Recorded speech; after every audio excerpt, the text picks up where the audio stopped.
দীর্ঘ এক যুগেরও বেশি সময়ের আইনি লড়াইয়ের সফল অবসান হলো। বাংলাদেশ জামায়াতে ইসলামী আজকে বাংলাদেশের সর্বোচ্চ আদালতের রায়ের মাধ্যমে তার নিবন্ধন ফিরে পেল।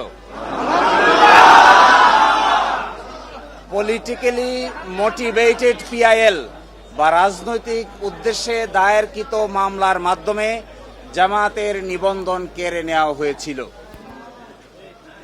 আজকের এই রায়ের মাধ্যমে বহুদলীয় গণতান্ত্রিক এবং অংশগ্রহণমূলক সংসদ প্রাপ্তি নিশ্চিত হল।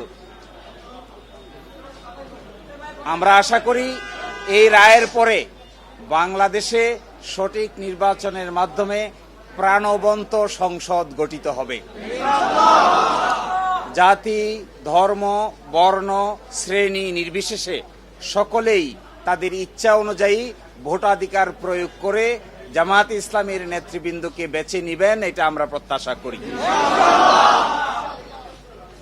এবং আমরা এটাও প্রত্যাশা করি বাংলাদেশের আগামী সংসদে ইন্টারেস্টিং এবং কনস্ট্রাকটিভ বিতর্ক হবে, যার মাধ্যমে ডেমোক্রেসি একটি স্থায়ী রূপ লাভ করবে।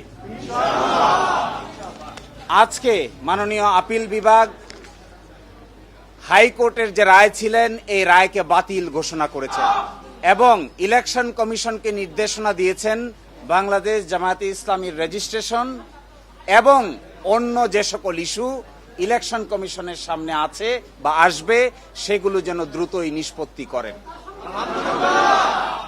এর এই মাধ্যমে আজকে বাংলাদেশ জামায়াতে ইসলামী তার নিবন্ধন ফিরে পেল এবং প্রতীকের ব্যাপারটিও ইলেকশন কমিশনের সামনে রেফার করা হলো আদার ইস্যু হিসেবে। এই জন্য আমরা মামলার শর্ট অর্ডার চেয়েছি।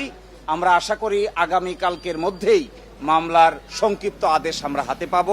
এই সংক্ষিপ্ত আদেশ আমরা ইলেকশন কমিশনের কাছে অ্যাপ্রোচ করব।